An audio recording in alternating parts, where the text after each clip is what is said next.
Hey everyone, welcome to another episode of the Ghost Furnace. I am here this evening with my cohort, Nick Pennsylvania. How you doing, Nick? I am very busy. I feel I've been carrying lots of pecs around, so. Well, I'm glad you were able to take a break from that to speak with us this evening. And then we are also joined this evening by author W.T. Watson. How you doing, Travis? I'm doing great. So I'm really excited that we're able to speak with you this evening.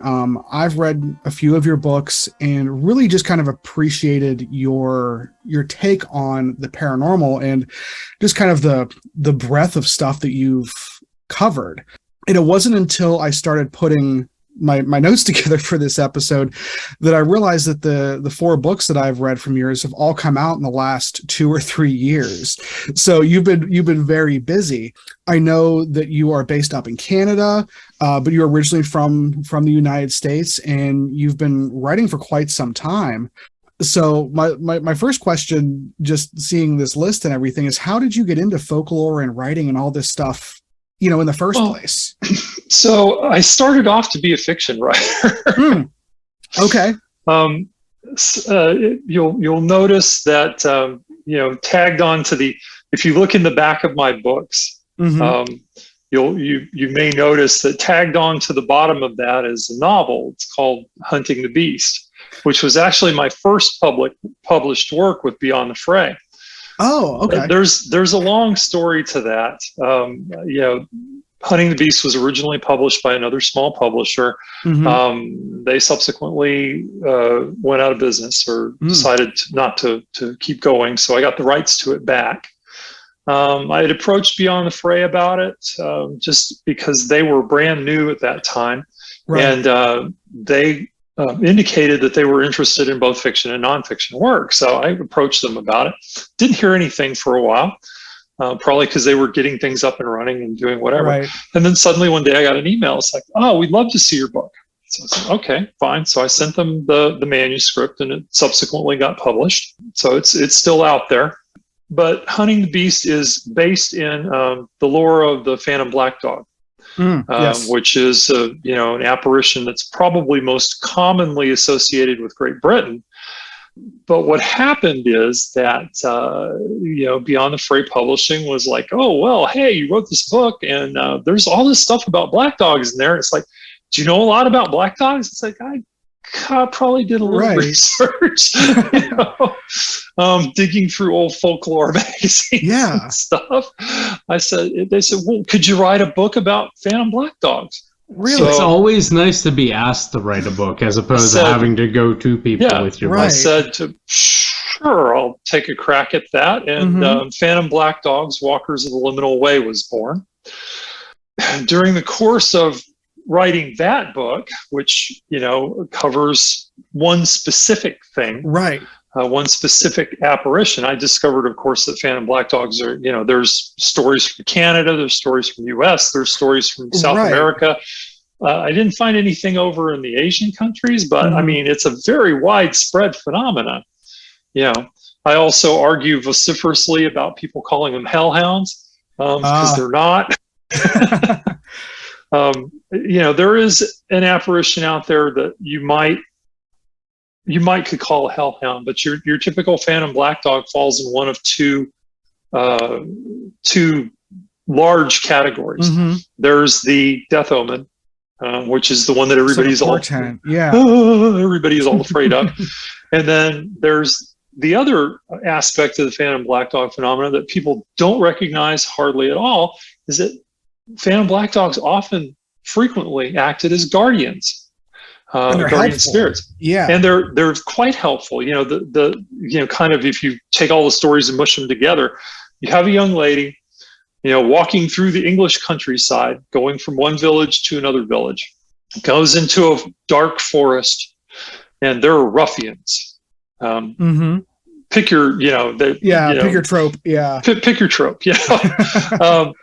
And suddenly this large black dog appears next to this young lady and walks with her until she comes to her home or some other safe place. And she may not even realize or recognize that this creature is paranormal until it disappears in front of her. Yeah. Now that's kind of mushing all of the lore together. And that's kind of, it may be a young lady, it may be a preacher, it may be, there's all kinds of different people that this has happened to. But the thing is that this creature looks so solid to them as they're walking along, and it doesn't have the flaming red eyes and all the stuff that people associate with the more the death portent type of Phantom Black Dog. It walks along beside them. The thing that is interesting is that it avoids physical contact most of the time. There are very few people. There are a few people who actually manage to touch a Phantom Black Dog. But for the most part, if they go to try to pat it, it just kind of moves away. Either that or their hand goes through it. And, it's like incorporeal. Like, oh, no. Okay. Yeah. This is not a real dog. It's a very real dog, or however you want to put that. Right. So I'm doing my research on Phantom Black Dogs. I'm writing my book on Phantom Black Dogs. I published my book on Phantom Black Dogs. I'm thinking, well, God, that was kind of fun. Maybe I should do it again. And during the course of writing the book, there are a couple of stories about Phantom Black Dogs missed. Right. There's a very classic story of, I can't remember his name, but the fellow was a editor, one of the original editors of the Oxford English Dictionary. He took his family on holiday, and up in the mountains in the UK somewhere, and they went for a hike, and as happens, this fog descends on them, and it's thick. They can't see where they're going. This fellow is just determined that he's going to keep going. And this dog appears from nowhere and blocks his path. He tries to go around it. He tries to go, he can't get by this dog. Right. The dog will not let him go. And the dog remains there and keeps them in place until the fog clears, at which point they realize that if they had kept going the way they were going, they would have gone off a cliff. So another Guardian story, right? Yeah, that seems like it's aggressive, but then you realize, but then you realize that it's trying to keep you from killing yourself. So I started my next book with the idea of, gosh, I wonder if mist, fog, clouds, that kind of stuff is associated with paranormal lore, right? And I went way down the rabbit hole. And I ended up with a book called Mysteries in the Mist, which is mist, fog, and clouds and the paranormal. And it's chock full of stories. There's a lot in there. Yeah. My favorite story in that one. I just love this story. And I don't know why this one in particular really stands out for me, but it's from Jenny Randall's Time Storm. And for those of you who haven't read Jenny Randall's work, highly recommend it. A lot of people don't know who she is on this side of the pond, but I'm not sure whether she's still with us or not. But so this young man, 16-year-old young man, is riding his motorcycle in Great Britain, in the UK. He's headed home, and it is pouring rain. He is soaked, as it does, and he is soaked to the skin. He's riding along on his motorbike, and he looks in his rear views, and he sees this purple glow behind him, like two purple orbs, which he assumes are car headlights. So he's kind of moving over to the side of the road because the visibility is bad. He doesn't want somebody to run over him. And sure enough, as he's driving along, this Jaguar motor car comes up and starts to pass him. Operative word being starts to pass him.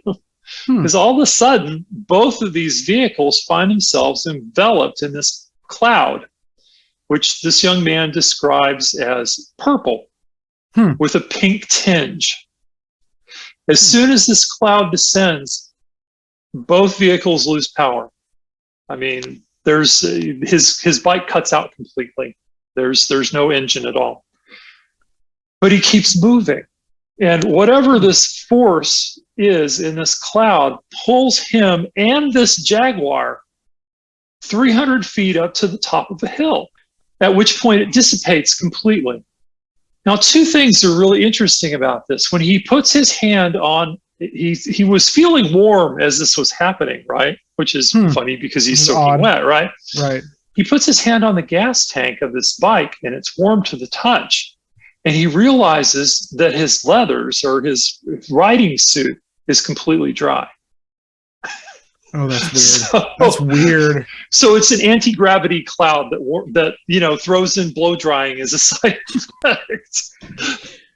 And it's like there is no natural phenomenon that does that. Well, and so many stories that we hear, we've talked about, there are some stories that are copy paste because you see these stories happening in many different places. One of the classic ones, of course, is where you stop your car on the train tracks and then which, like, before you can apply for a zip code, there was that story in my hometown. I mean, I think every town I've ever lived in, I've heard some variation of that. I first heard of it as a child in Grenada, Mississippi, and I heard it in 4 other towns I've lived in. But I have never heard a story like that. But one of the things that I wonder is, because there's a big point made about the heat, right. I wonder if there's the supposition that the heat is the energy that's pushing things forward. Because when you first said they kept moving, I'm thinking it's just the inertia. Their engine's cut and they're just they were coasting. Going uphill. Right. They were going uphill. Would have had to been going quite a pace to be going 300 feet up further.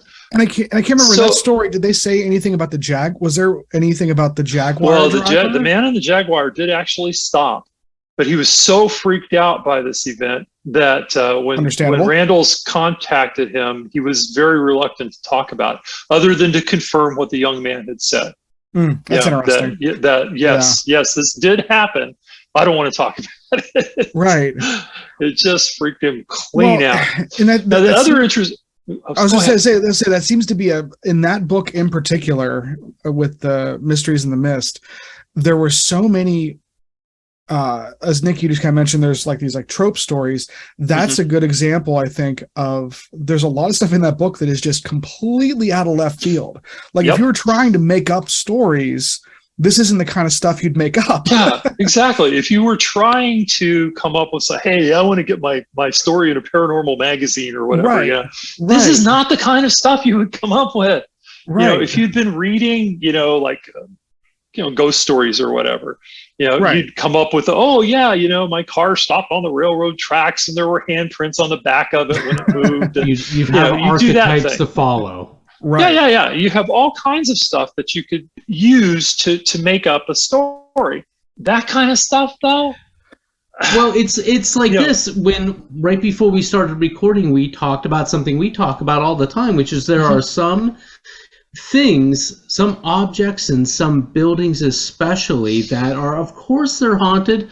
Look at it. Very rarely is there ever the haunted Jaguar that's driving by. Yeah, indeed. So, the interesting thing to me about the heat, though, is this is something you see, too, in poltergeist cases. Right. Where objects will apport. They'll appear from nowhere, basically. And when they're picked up, they're warm to the touch. So what paranormal force is doing that? I don't know. Well, this is really interesting to me because, again, I asked about the heat, just speculating about it being an energy thing, because the archetype typically in ghost things, it's typically about chills and cold breezes and cold spots, not as much about heat. And of course, there's that conflation with heat and energy. So where is that coming from? It makes it sound like there's a mechanism behind these clouds. It's obviously paranormal, but it sounds like it's a physical thing, not just something that's happening. There's a definite force there, and I'm talking about poltergeist because I'm doing a lot of reading about poltergeist right now. So it's part of something I'm working on right now. But there is a definite energy. Now. There are, of course, the people who theorize that poltergeist activity is a recurrent, spontaneous, psychokinetic kind of energy that's brought about from people, which I can buy to a certain extent. until you get into some of the really out there poltergeist stories. Right. But there's an energy there. There is a distinct and definite energy that goes all throughout, your poltergeist events, but goes throughout events like this. And that energy is so powerful, it can bend light. There's a case out of Australia. This is in Mysteries in the Mist, where a young man is driving down the road. He's headed home. I think he was on a business trip. I don't recall right off the top of my head.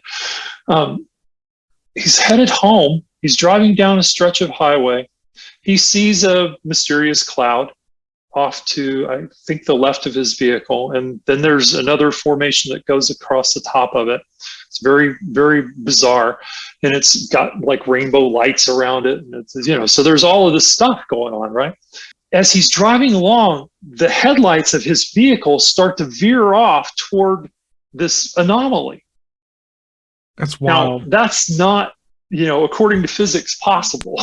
Right. unless you're on the event horizon of a black hole. I was about to say, anything that can pull light is going to be pulling everything else with it. Yeah, you'd think, right? You'd think his car would be going that way too. So he's driving along, his headlights are going one direction, and he's overcorrecting, trying to go in the other direction, ends up going off the road and almost smashes into a tree. Now, the sad postscript to this, he manages to get his car under control. He gets back on the road. He drives away. The anomaly dissipates.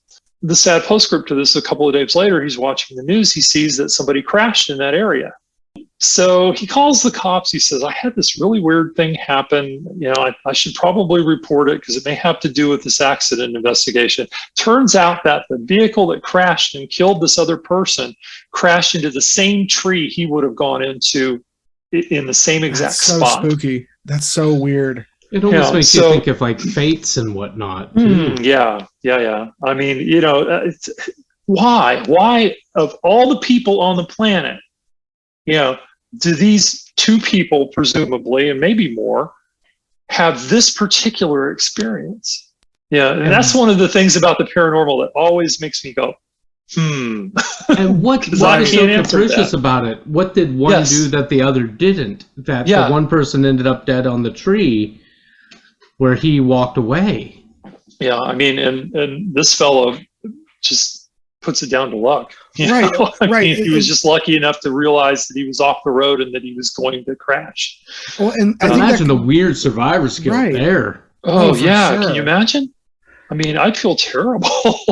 It's so difficult to wrap one's head around a more common, a more banal sort of tragedy, but this is, again, it's capricious is the word that comes to mind, but it does seem like something was reaching out and trying to capture. Yeah, it's almost like something's trying to grab you. Well, it's almost on the other end of the spectrum from what the previous story with the mist, which seemed like a very natural, like physically mechanical thing that happened with the heat and the momentum and the drawing, whereas this almost sounds like it has like an agency to it. And that mixing of, now how much of that is that just us naturally ascribing agency to something? There's a certain anthropomorphic tendency there. It's like, oh, well, it must be thinking. It may have just been a natural phenomena that occurred, at a particular time, in a particular place for a particular period of time, and these people happen to be driving by at that time. We don't know. Yeah. And that's one of the things about the paranormal that I love is in that I tell everybody when they're reading my books or whatever, it's like, if you don't have a very high tolerance for mystery, this is not the field for you. Right, and that's one of the things, because you cannot say definitively anything. You can conjecture till the cows come home. I can come up with all kinds of wild theories about whatever, any of this stuff, any of this stuff. But that don't make it true. And this is one of the things that I've run into in Sasquatch lore, for instance, is there's a very definite set of researchers that are, this is a bipedal hominid or ape unknown bipedal hominid or ape, and that is all that it is. And it is a completely natural creature. And one of these days, we're going to put one on a slab. And my response to that is, even if you do put one on a slab, which I am not opposed to the idea that there is a physical creature out there, especially given some of the reports that I've seen. Right. You're still not going to be able to explain some of the weird stuff that happens around. I mean, you've read Stan Gordon's books. Absolutely. Oh, we're very familiar with Stan Gordon being right down the road. Yeah. I mean, that's why I said, if you've read any of Stan Gordon's work, it's like, oh yeah, Bigfoot, and oh yeah, there was that UFO across the street. They come in pairs. It's well. And even reading Linda, if you're not familiar with Linda Godfrey's Monsters Among Us. Oh my God, I love Linda Godfrey. She's well, okay, so I have a special place in my heart for Dogman stories. Because I found her book, The Beast of Bray Road, and read it, and I was like, oh my God, has this woman written anything else? It's like, well, so her whole thing about werewolf folklore too, and the document, the interviews she's done with that. But to get back to your statement about conjecture and everything, a part of me feels like the emergent argument that Bigfoot may be this sort of interdimensional being, which Godfrey gets into as it's as much a spiritual being as it is a corporal being. I think in part that is maybe a reflection of some of the frustrations that we haven't yet been able to get the tangible, the body on the slab, as you stated earlier. Well, I mean, if you think about it, though, I mean, if you want to argue from the side of the interdimensional, creature, the fact is we've had people out in the woods looking for this critter for years. They have upped their game technologically. So they've got, infrared, and they've got, drones, and they've got, night vision cameras and all that stuff. And they still haven't been able, and they've even, there are people out there that are actually out there with guns looking to shoot one of these things. Right. Nobody's bought one home yet.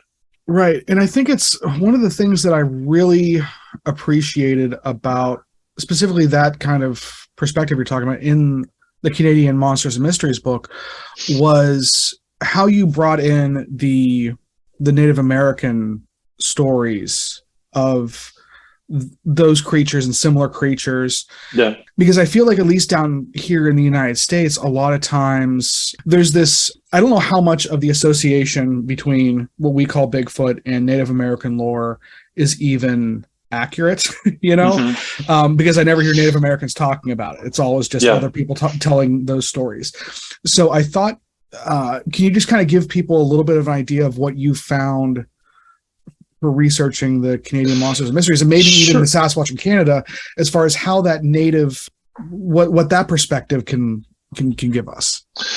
I mean, the first thing you have to understand about Indigenous people, whether they're in Canada or the United States, is they don't like to talk to white people, about this stuff, because in their view, and I don't want to generalize. There are some groups that see Sasquatch, for instance. Well, I'm going to use him as an example. See Sasquatch as just another animal in the forest. Okay. There are other groups that view Sasquatch as sort of a guardian spirit of the forest, and very much hold the view that this creature lives in both worlds, and that when it is in this world, it is as solid as you or I are. And it basically answers to the laws of physics while it's here. The difference is that it can choose not to be here when it wants to. I theorize, and I'm going to lead up to the next book if you don't mind. No, that's fine. No, absolutely. Part of my theory is that there's an in-between phase there too, where whatever this is, whatever you want to call it, is acting physically in this world, but not visible. So in many ways is acting much like a poltergeist. The tentative title for the book is The Forest Poltergeist, and that's something you probably heard Soraya and Tim talking about. They've blown my mind with that stuff. The Wildengeist. I chatted with them about this before I started the book because I didn't want to step on anybody's toes, and make sure that they weren't in the process of trying to write something themselves. Right. So, but so it seems like there's an intermediate phase there where you don't see it, but there's stuff going on all around you, right? But back to the native folk. So what's happened with indigenous people in North America for the most part is that they've been marginalized. So in and of themselves, they are liminal because they exist on the borders of quote unquote civilization. Particularly in Canada, it's bad enough in the United States where native people have been put on these reservations out in the middle. If you've gone to some of the reserves in Canada, they don't even have running water. Very familiar with my maternal family comes off the Koala boundary, which is not a reservation. It's a land grant, but it's there's a lot of similarities in a lot of the Indian schools, and of course, very publicly recently, Canada has been dealing with some of the history of that. We've been seeing this a lot on the news up here. They're finding bodies. Trying to remember the program, the Fifth Estate, is it called? But they put out. It's one of the CBC's documentary shows, so it's been really fascinating. I haven't actually seen that, but we see it on the news all the time because the tribes are now getting funding to be able to go and do these ground penetrating radar searches, and they're finding hundreds of unmarked graves. Well, Canada's been doing, because even there's secondary kind of conversation briefly is just that Canada's been for a while now doing a lot of reconciliation about this history, because I think if even just none of it was established not all that long ago as well, and that was in part to recognize the people. And the thing that you see up here that you may not see in the United States so much is definitely that Canadians have taken what happened with Native people to heart. And so when you go to a college graduation up here, there will be an acknowledgement of, this is the land of... Land acknowledgement, land acknowledgement, and it's a very common thing. It happens even in the halls of Parliament and such. I went to a graduation at Brock, and they actually had drummers and singers there, which is really cool. In addition to a bagpiper, which appeals to my Scottish nature. So one of the things, though, to realize when we talk about Indigenous beliefs is, we're looking at it from the outside, right? And so we can only say basically what we've been told, because we haven't, obviously grown up in that culture. But the things that, that Native people have chosen to share with, white anthropologists and other people, documentarians and so forth, are really interesting. And they really do give you a different perspective. Another way of looking at some of these weird creatures that we have running around, which is very valuable. Which is extremely valuable. Well, I think you did an important thing, which is that, again, we've fallen into the trap of simplistic thinking, and we've for generations seen the tribes as this pan sort of thing, this singular entity, monolithic. And so, as you said, some of these cultures saw this as a spiritual, like a guardian spiritual thing, not unlike one of the dog stories, whereas others saw it as this is just an animal. One of the things that keeps me very firmly planted in that this is a real animal thing It's just that there's still mammals being found. I think one of the largest mammals there's in Vietnam, there was a deer that wasn't, I don't think a living example of it was identified until sometime within the last 15 years. I don't think they had a skeleton until 1992. And this is a deer-sized deer. So it's amazing to me that was still Vietnam, because think about how many, you want to talk about how many heat, vision, and everything that was in Vietnam. Well, you have the stories of the rock apes or stone apes or whatever from that. Yes. Yeah. So Canada has its own Lazarus species. Oh, really? It's called a wood bison. Oh, yeah. Oh, it is the largest land animal in North America, bar none. Bar none. It is the largest animal by weight.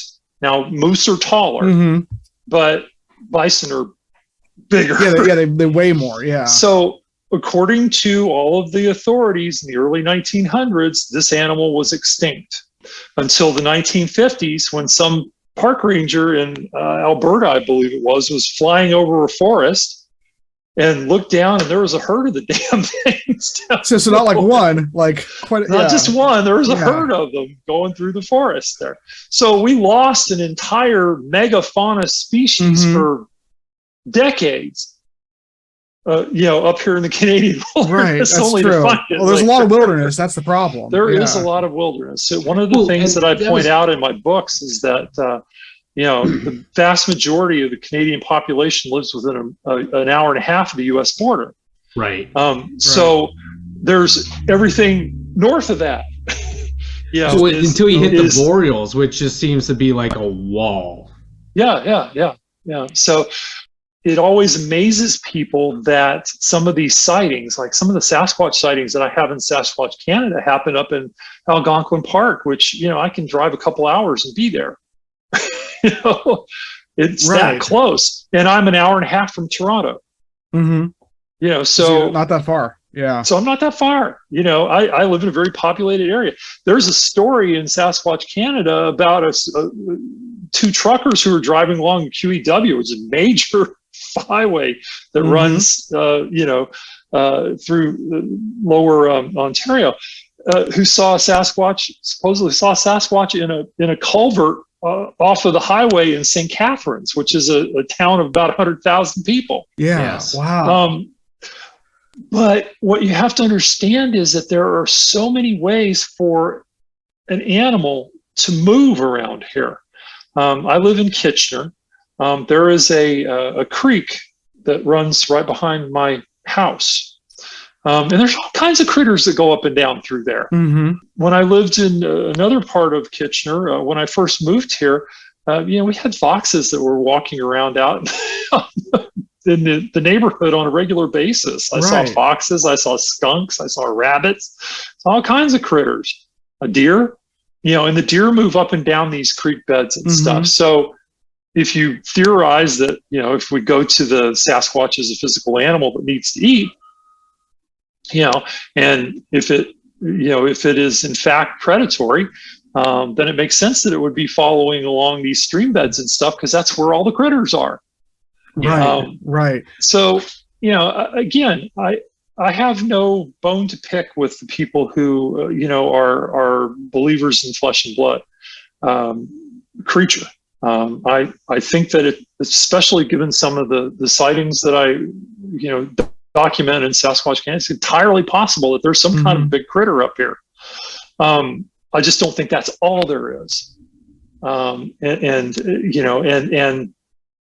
a physical creature doesn't explain some of the weirdness that you get in, like the Stan Gordon story where the lady walks out, she's watching TV and hears a noise on the porch, and she thinks it's wild dogs, and she goes out there with her shotgun, and there's a friggin' Sasquatch standing there. Just standing there. And she freaks out, and it freaks out, and it kind of throws its hands up, and she thinks she's being attacked. She shoots the thing, right? And it disappears in a flash of light. Which is... I'm sorry, physical creatures don't do that.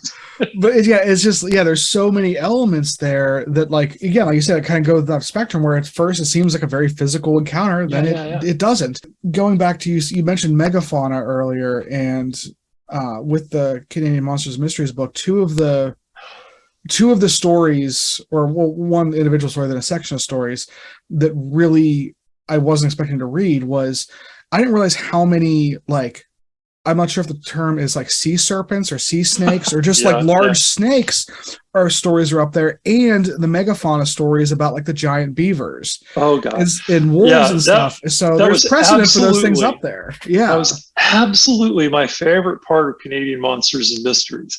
So John Worms is a fellow who's still around, who wrote this wonderful book called Strange Creatures Seldom Seen. Yeah, which is very difficult to find. I had to root around a bit before I got a copy of it. I actually bought a PDF copy off of a place where he was selling them, but now he's not selling them there anymore. So I don't know where he's selling them. Yeah. Hopefully he's still got it out there somewhere. It's a great book. It's way too much fun. It's all kinds of interesting cryptid stuff, right? Including Sasquatches. Yeah. I cite him in Sasquatch Canon too. But so John Worms, it's a guy, he's, out doing, the investigator thing, right? And apparently he has pretty good connections on the native reserves up here. And he's investigating these giant holes that people are finding. And he can't figure out how the hell these things are being formed, because they have smooth sides. They look like volcanic tubes, but there's no volcanic activity up here, right?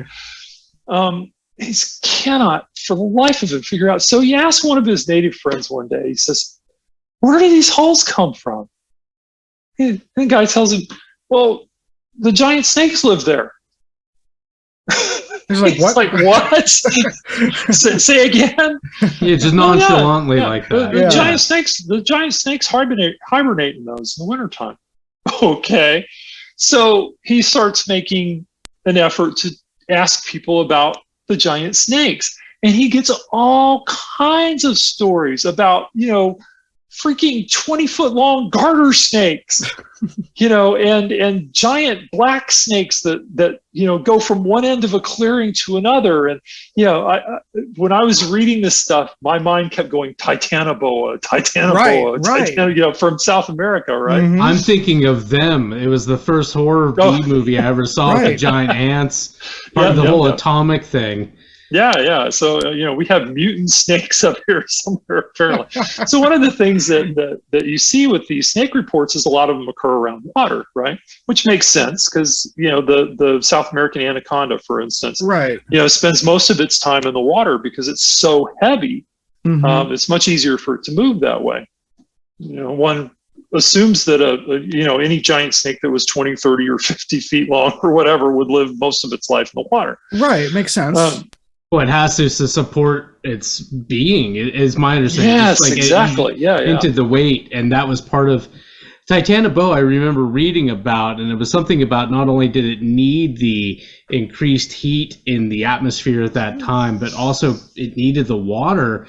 It couldn't support its own weight. That's how massive these were. Yeah, these things were huge, and again, like I said, we see that same behavior with the anaconda, which is again a monstrous snake. They're huge. Yeah, it just happens to be definitely real. Like we were. It's one of those ones that we're very familiar with. Yeah. So Worms collects all of these stories, including stories from two indigenous firefighters who were out cutting brush one day and came across one of these things stretched from one side of a clearing to another.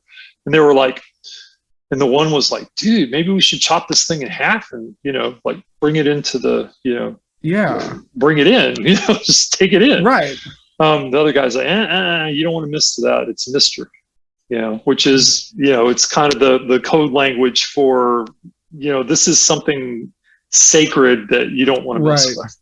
Well, I'm kind of curious as to, because again, there's a lot of similar people, both on the indigenous and in the European settler side, because we have similar stories in northern Pennsylvania with all the woodhicks during the great lumber years of Pennsylvania history of excessively large snakes of unreasonable largeness and snakes of unreasonable size. Yeah.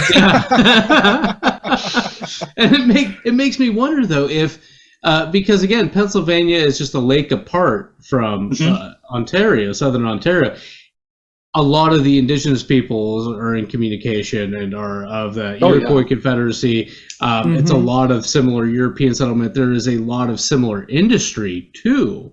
More farming in southern Ontario than we had in the northern tier of Pennsylvania, but there are these same stories, and I wonder if their origins, if not based entirely in reality, if they are the same cultural origins.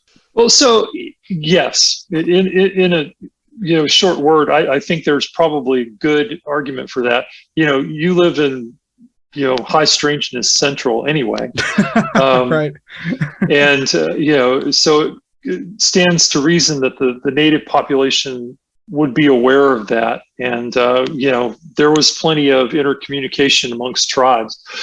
So I wouldn't be at all surprised if the native people in Pennsylvania were going, "Hey, you guys have these giant damn snakes in your woods." Holes all over the place here. Look at the holes. Yeah.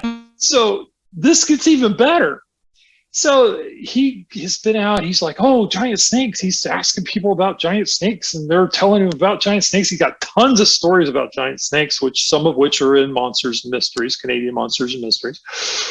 But then he has another turn of thought. He says, snakes don't usually burrow. So he asks his friend again. He says, so snakes don't usually dig. How do the holes get there in the first place? Oh, the giant beavers dig them.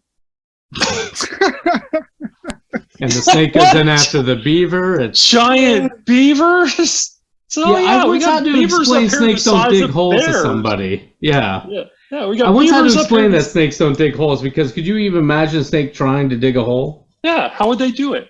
I mean, there are snakes that have appendages on their noses so that they can move dirt, but yes, I mean, they don't dig. There's no way for them to dig. They don't have arms. So this guy tells him, "Hey, it's a giant beavers." He's like, "You're kidding me." He's like, No. There's beavers. They're probably about the size of a bear, and they live in these lodges that are the size of people's houses. And they're really rare. You don't see them very often, but every once in a while, somebody will come across a lodge or what. So, that's the other problem, though. If they're living in lodges, and beavers tend to live in dams, not in holes in the ground, are these just where they're setting they're staking their foundations? What's with these holes? Who knows? Why are they digging these holes? I don't know. Oh, well, because the giant snake said to them, "Hey, dude, can you dig me a hole?" There we go. And there's okay. They're subcontracting. They're subcontracting. They're getting paid in, I don't know, rodents or something. Right. Castor oil, let's just say. Castor oil, yeah, whatever. So then this sets Worms off on this whole tangent of, okay, tell me about the giant beavers. And, there's these ladies that are out picking berries, and they see these giant beavers go flying into the lake, and they're like, it was the size of a bear. This one guy's driving down the road and with his friends, and he sees a beaver off in the distance, and he's like, hey, we're going to stop and get lunch, right? Because they eat beavers, right? And the closer he gets to the beaver, the bigger he realizes how big this thing is. He's like, maybe this isn't such a good idea, and he starts toward the car, and the beaver's chasing him. Chases him back into the car, and they beat feet out of there. But again, testifies this beaver is the size of a bear. So Worms is like, okay, beavers, giant beavers. He's not sure he believes it. Mm-hmm. But then, all these people are telling him, hey, I saw this giant beaver. He decides, just on a lark one night, that he's going to camp out along a river not too far from where there's been a recent sighting. And he actually sees a giant beaver. It's in the book. It's in the book. He says the thing had the size of a football. And it came up out of the water, and it was just, it was enormous. And he'd never seen a beaver that big. Well, because beavers are big, but was there beavers are good size, but was there a prehistoric beaver that was that big? Yes. Is this Castorides ohioensis? There you go. And it actually was a creature that probably went extinct, supposedly went extinct 10,000 years ago. So not, which isn't that long in geological terms. It's like tiny. That's wild. That's wild. So there, because Worms was communicating with Carl Schucker, who's famed in cryptozoological areas, and Schucker said, "Hey, well, maybe it's called Castorides ohioensis. It was a giant beaver. It was about the size of a bear." That actually did exist in North America not too long ago. So the reason that is my favorite story from that book is just the very nonchalant attitude that the native people had about this. Oh yeah, there's these giant snakes and they live in these burrows. And that's how they get smoothed out like that. Okay. If these giant beavers are real, they have to be extremely rare because, there was a time the economy of the region was based, just driven by beavers and beaver pelts and whatnot. And that would be like hitting the mother lode to get worms down. Well, yeah, I mean, and one of the witnesses testified, told Worms that, my grandfather shot one once and we had the hide tacked up on the barn or something. Right. Oh, a milliner would fight you to the teeth. Oh, yeah. I mean, it's very, very apparently, from what I'm told, beaver skin makes a really warm coat. Right. Yeah. And of course the hats of the era too were driven largely by. I have to ask, speaking of the need for warm coats, what is it about the Maritimes that's just, the Maritimes to me have always seemed so distinct? And it's not just because, like, Newfoundland, of course, was independent until fairly recently. But I understand some of the history of places like Prince Edward Island and Cape Breton weren't even fully electrified until the 1960s. Yeah. But I don't think that's where, it seems to me like the folklore of the Maritimes is so distinct from the rest of Canada and from North America. I don't know if you would agree with that statement, but it seems like a lot of the Fae stories that you have are come specifically from the Maritimes. And I don't know if you want to speak any to that. Sure. So my theory very simply is that the Fae folk from the old world followed the Europeans over here. Came over with us. So, because, of course, Nova Scotia is settled largely by Scots who were displaced by, the English and so forth. There's a whole historical schmear about that. Interesting side note, and this is just, again, take it or leave it. I had the pleasure of meeting a fellow named R.J. Stewart many years ago, back in the 90s. R.J. is a Scot. He is also famed for being a fairy seer. Really? Okay. Yeah. And his explanation of it's very simple. It's like he said, there were during that time period when people were being expelled and sent off to places like Nova Scotia and Newfoundland and Appalachia, there were any number of people who had fairy contacts that when they came across the ocean, they were like, they felt bereft because these beings that they'd had this long association with were gone to them. And sometime later, those contacts reestablished themselves in North America. And I think that's part of the reason why the Maritimes feel so different, is that, they just brought the stuff with them. Because so much of the fairy lore from Newfoundland, particularly, I think I talked about Barbara Rieti's book. So much of that folklore from Newfoundland, if you took that and transplanted it to Ireland, nobody would bat a lash, because it's very, very, very similar. It almost seems like they are just a limb that hasn't even been fully severed from the old country. Exactly. They just kind of went under the sea and came back up on the side. Well, and even I play a lot of the accordion music from Newfoundland. Newfoundland has a very famous for the accordion music. Prince Edward Island has a fiddling tradition that's still very robust. But when here in Northern Appalachia, we have a lot of the same tunes, but we have the decency to call them something different and play them. Instead of playing them in G, we're playing them in A. But over there, it's still very much. It's like what they talk about with some of the places, like off the Hatteras Islands, and where we have this really stunted, where the language has remained fairly almost Elizabethan in some of the Tidewater dialects that we hear along the Carolinas. And it just seems to me that the Maritimes, it's just a very special and different place that is almost still. I just don't know how to say it. It feels it's like very walking European. Backwards a little. Yes. It feels very European. I mean, from the Fae stories to the Nova Scotia ghost trains, the phantom ships, right? The sea serpents. All of those things are things that you frequently encounter in European folklore, right? Right, and they're right there too now. And they're right there too. So it's almost like these folks got transplanted to the other side of the ocean, and they just bought everything with them. All of their paranormal stuff. Yeah, and it didn't filter out and around and adapt and absorb other things that were already here. For whatever reason, it seems to really centralize or localized right in those areas. I so want to get up there to noodle around a little bit.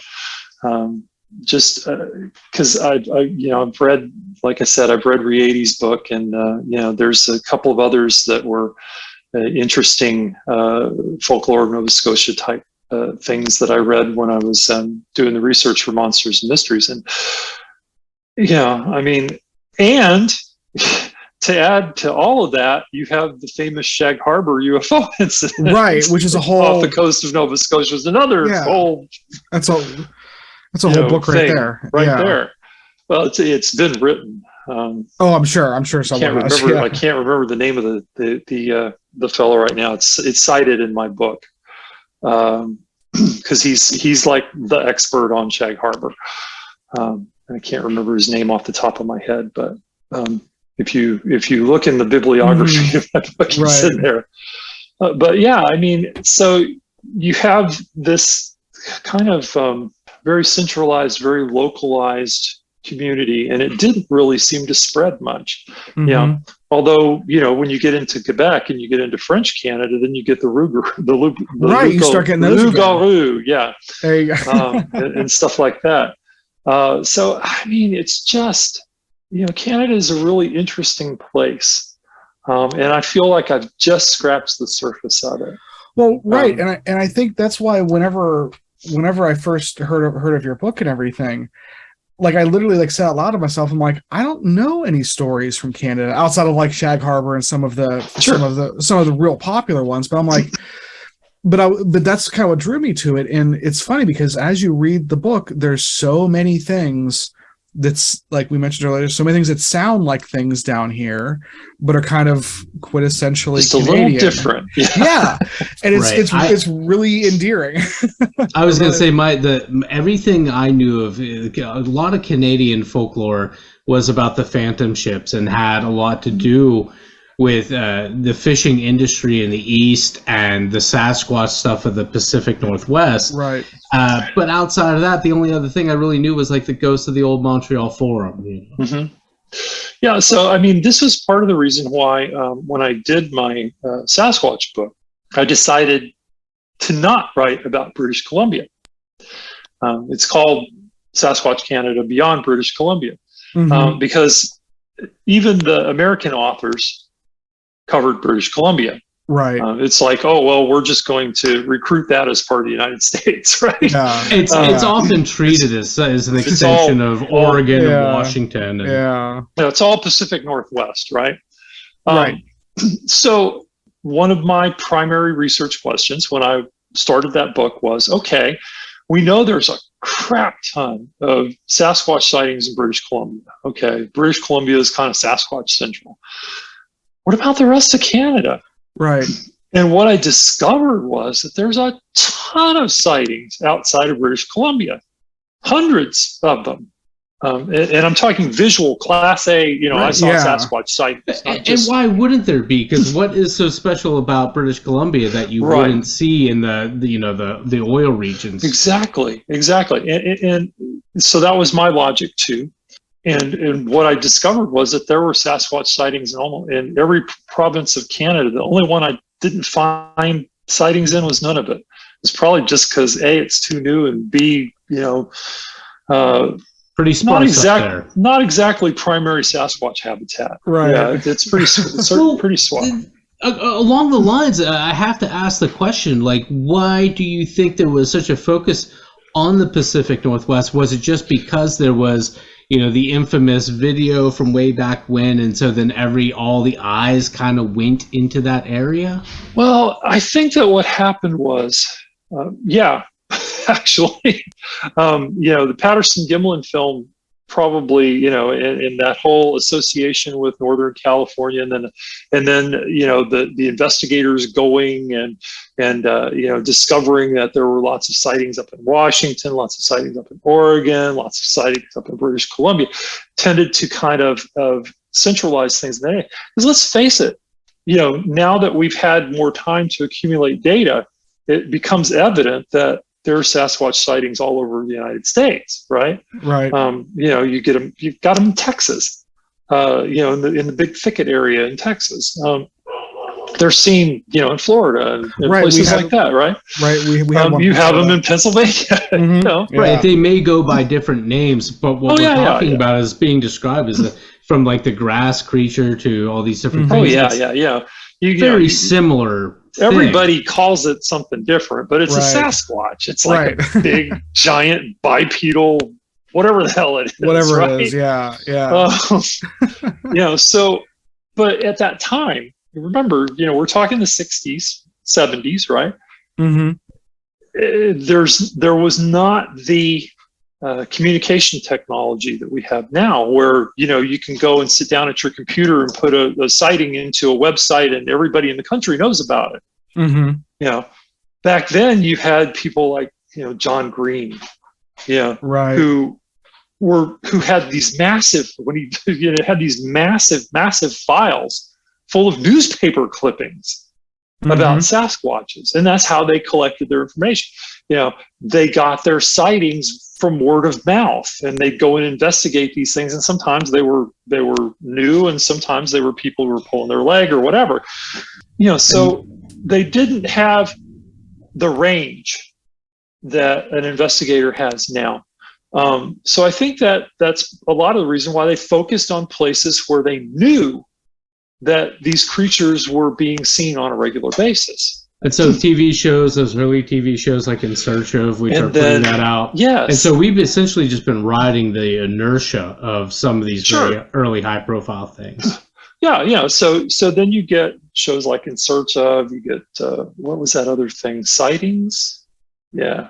Yeah, that was more UFOs though, right? Yeah, it's more UFOs. But and then Unsolved Mysteries. All of those things, that popped up in the 80s as the kind of the dun dun dun dun dun, shows would they needed to be able to focus in a particular area. That's a good point. Yeah. The later shows like Monster Quest, which I love. Monster. Yeah, I love Monster Quest. I love it. Yeah. It was one of my favorites. I got such a kick out of that show. But that's neither here nor there. Right. I talk a lot about the Sasquatch Attacks episodes in Sasquatch Canada. But even Monster Quest, they can't just go like, let's just take a camera out and start filming and see what happens, right? Right. They got to go to the places where they feel they're going to have the best chance of at least having good, what do they call it? B-roll. Right. Right. So it's been left to people like Seth Breedlove and the Small Town Monsters guys to go someplace besides the Pacific Northwest. Right. If you watch Alex Petikoff's series on Alaska, I mean, they don't obviously catch a Sasquatch on camera, but it seems to me that it's only logical if you have Sasquatch all up the West Coast, there's got to be some in Alaska, right? Right. Yeah, they're everywhere. And that's that's why I think the story, that's why like when it comes to, and this is why, again, I keep going back to your books. I love the stories in them, because I think with a lot of these shows, they do kind of worry a lot, and a lot of other books and just different media worry about like trying to prove what is happening. This is kind of like bookending where we kind of start our conversation, I guess. Mm-hmm. People worry about proving what actually is going on or what's actually happening. But even when people are going, if that's what they're trying to do in these documentaries, it's going to the places and learning about the cultures and the history and hearing the stories and interacting with new people who you maybe normally wouldn't interact with. Like, that's what I think is so fascinating, and that's why it's always worthy of further exploration. Oh, absolutely. And your books, I think, really exemplify that, because you kind of don't get caught up in, like you mentioned, the mechanics and stuff like that here and there of like maybe what's going on, but like that's not the point. The stories and how it affects people and what it can tell us about ourselves and our culture is kind of is really what's driving everything. I've been for some time now a proponent of an idea that Mike Clellan put forward in his books on owls. Mm-hmm. A lot of times, a lot of these paranormal sightings, events, incidents, whatever you want to call them, have a distinctly initiatic energy to them.